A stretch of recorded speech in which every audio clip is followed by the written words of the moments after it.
የጊዜን ሰዓት ወደ ኋላ መመለስ ይቻላል ብለን ብናስብ አዎ እንደዛ ብናስብ 100,000 ምናልባትም ቢሊዮን ዓመታትን ወደ ኋላ እንጓዛለን ብለን ብንገምት ይሄ ያው መቼም የማያልቅ የጊዜ ጉዞ ይመስላል አይደል? ልክ ነው። ማለቂያ የሌለ ይመስላል። ግን በድንገት አንድ ግድግዳ ላይ እንላተማለን።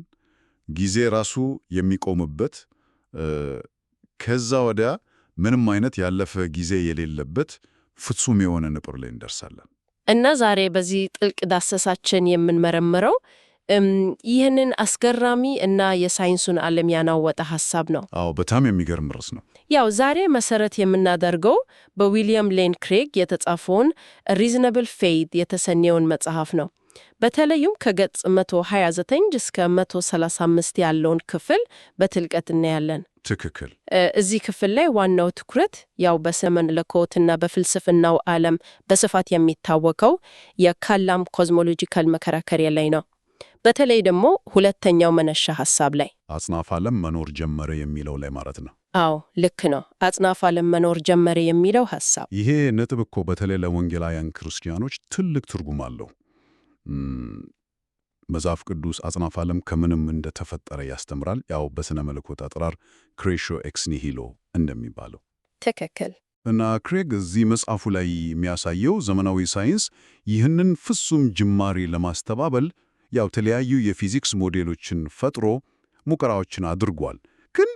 ግን በመጨረሻ እነዚህ ሙከራዎች ራሳቸው እንዴት መልሰው አጽናፈ ዓለም ጅማሬ እንዳለው ወደሚያረጋግጠው መደምደሚያ እንደሚጠቁሙ ነው የሚያሳየው። የዚህን ታሪክ ስረ መሰረት ለመረዳት ግን ትንሽ ወደኋላ መመለስ አለብን አይደል? አዎ ወደ 20ኛው ክፍለ ዘመን መጀመሪያ።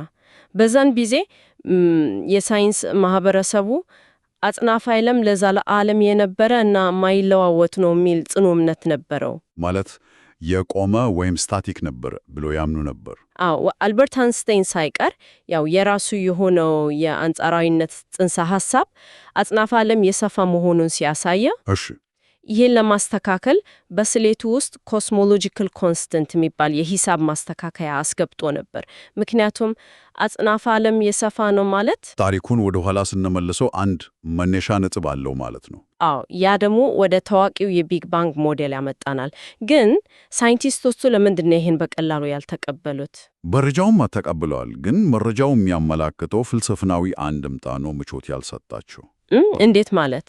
ያው አጽናፈ ዓለም ጊዜ፣ ቦታና ቁስ አካል የጀመሩበት ፍጹም መነሻ አለው ማለት ከምንም ተፈጥረ ከሚለው የፍጥረት ታሪክ ጋር በጣም ተቀራረበባቸው። አሃ ስለዚህ ከዛ ድምዳሜ የሚያመልጡበትን መንገድ መፈለግ ጀመሩ። ልክ ነህ። እና የመጀመሪያው የማመለጫ ሙከራ ክሬግ በመጽሐፉ እንዳለው በ97ዎቹ የተፈጠረው የቫኪዩም ፍለክቹዌሽን ሞዴል ነው። ቆይ ይሄ ሞዴል እንዴት ነው ጅማሬን ለማስቀረት የሞከረው? ቫኩም ማለት ባዶነት አይደለም እንዴ? በዕለታዊ አጠቃቀማችን አዎ ባዶ ቦታ ማለት ነው። ግን በኳንተም ሜካኒክስ ዓለም ባዶ የሚባል ነገር የለም። ምንም ባዶ ነገር የለም። አዎ በሃይዘንበርግ የእርግጠኝነት መጓደል መርህ መሰረት ኳንተም ቫኪዩም ማለት የኃይል ሞገዶች ሁልጊዜም የሚናወጡበት ቨርቹዋል ፓርቲክልስ ወይም ጊዜያዊ ቅንጣቶች ብቅ እያሉ የሚጠፉበት ንቁ ሁኔታ ነው። ዋው ኦኬ። በ1973 ኤድዋርድ ትራዮን ያቀረበው ሐሳብ ይሄን ነው። ምናልባት የኛ አጽናፈ ዓለም ለዘላለም በነበረ በዚህ የኳንተም ቫኪዩም ውስጥ ድንገት ብቅ ያለ ግዙፍ ቅንጣት ቢሆንስ አለ። ማለት ማለቂያ በሌለው ትልቅ የኳንተም ማህፀን ውስጥ የተለያዩ ዓለማት ብቅ እያሉ ነው ያለ ነው። ትክክል። ይህን ሐሳብ በጭንቅላቴ ለመሳል ለሞክር አንድ ትልቅ ድስትዋ እሳት ላይ ተጥሎ የፈላ ነው ብለን ብናስብ፣ እሺ ጥሩ ምሳሌ ነው። ውሃው ሲፈላ ትናንሽ አረፋዎች ከስር ወደ ላይ ይወጣሉ አይደል? እሺ የኳንተም ቫኪዩሙ ያ የፈላ ያለው ውሃ ቢሆን እኛ ደግሞ ከውሃ ውስጥ ብቅ ካሉት አረፋዎች አንዱ ነን ማለት ነው። በትክክል የትራዮንን ሐሳብ በደንብ የሚገልጽ ምስል ነው። ግን ክሪስቶፈር ኢሻም የተባለ ኮስሞሎጂስት እዚህ ላይ አንድ ትልቅ የሎጂክ ስህተት አገኘ። ምን አይነት ስህተት? ይህንን የፈላ ውሃ ሐሳብ እንውሰድና ውሃው ለምን ያህል ጊዜ ሲፈላ እንደነበረ እናስብ። ሞዴሉ እንደሚለው የቫኪዩም ወደኋላ ማለቂያ ለሌለው ጊዜ የነበረ ማለቂያ የሌለው። እሺ ታዲያ ማለቂያ በሌለው ያለፈ ጊዜ ውስጥ ማለቂያ ያላቸው አረፋዎች ከተፈጠሩ ምን ይፈጠራል? ቆይ ጊዜው ማለቂያ ከሌለው እና አረፋዎቹ እየሰፉ ከሄዱ በመጨረሻ ሁሉም አረፋዎች እርስ በርስ መጋጨጣቸው አይቀርም ማለት ነው። አየህ፣ ነጥቡ እሱ ነው። አንዱ ከሌላው ጋር ተዋህዶ መላው ድስት አንድ ግዙፍ እና የተመሰቃቀለ አሮጌ ዓለም መሆን አልነበረበትም እንዴ? ልክ ነህ።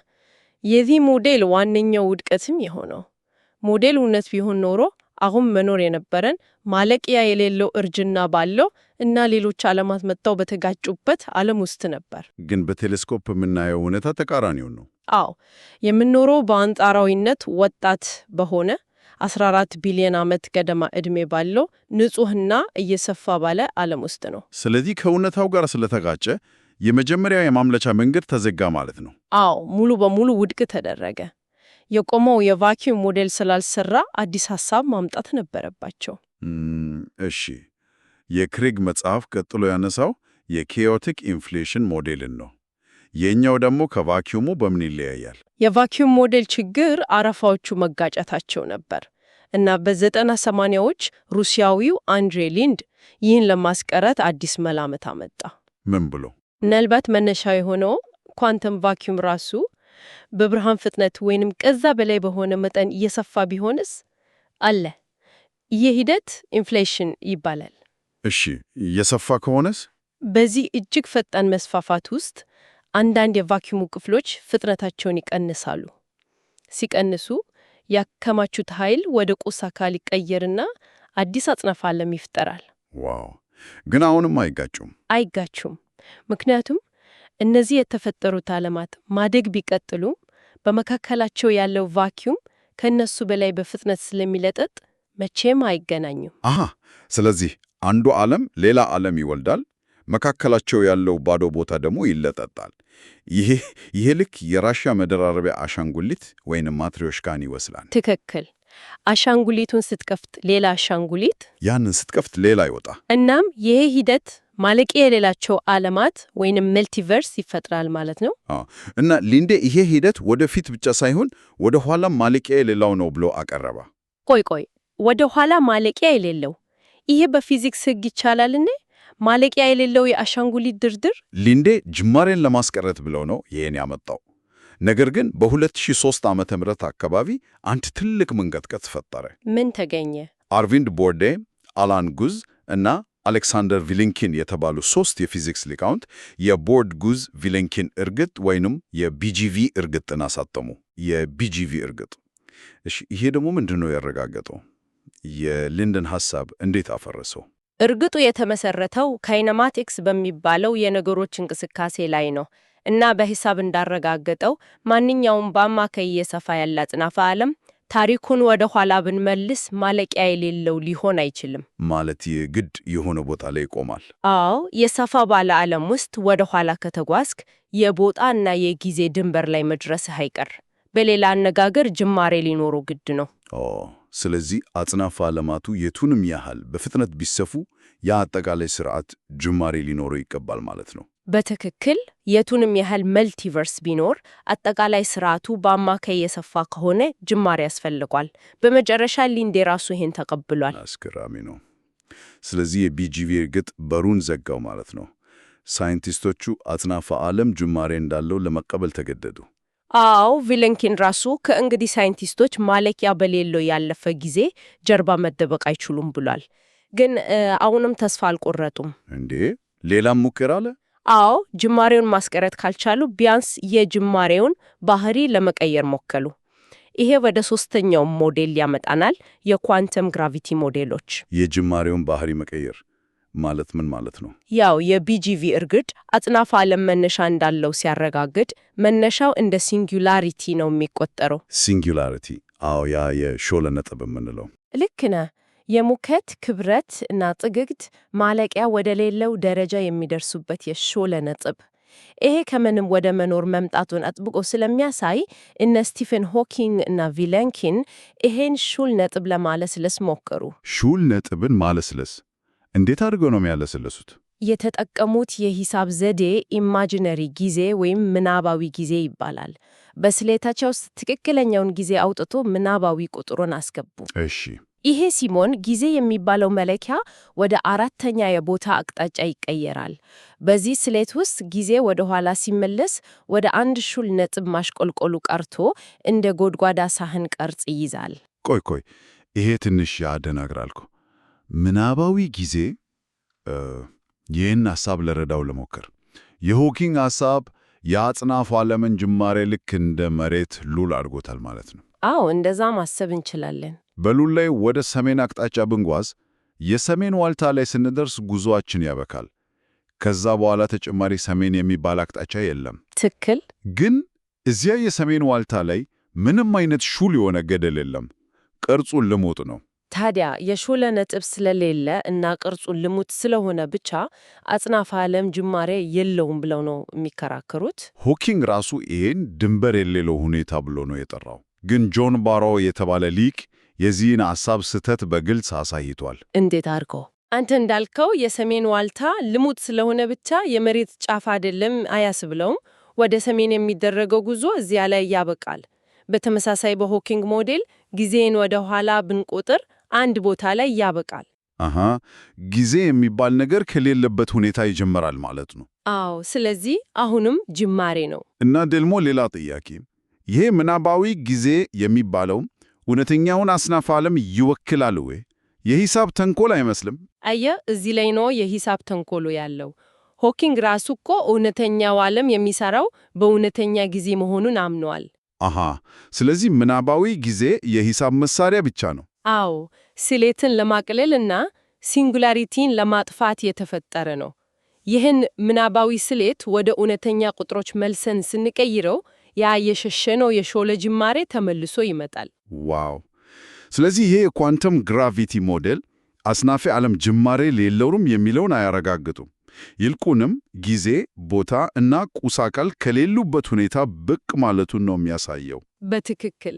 በሌላ የሂሳብ ቋንቋ ጅማሬውን ደግሞ አረጋገጠው። የዊሊያም ሌን ክሬግ መከራከሪያ ጥልቀት አሁን በደንብ ግልጽ እየሆነ መጥቷል። የሳይንስ ማህበረሰቡ ቢግ ባንግን ተከትሎ የመጣውን ጅማሬ ለማስቀረት ለአንድ ክፍለ ዘመን ሞከረ። አዎ፣ ብዙ ሙከራዎች ነበሩ።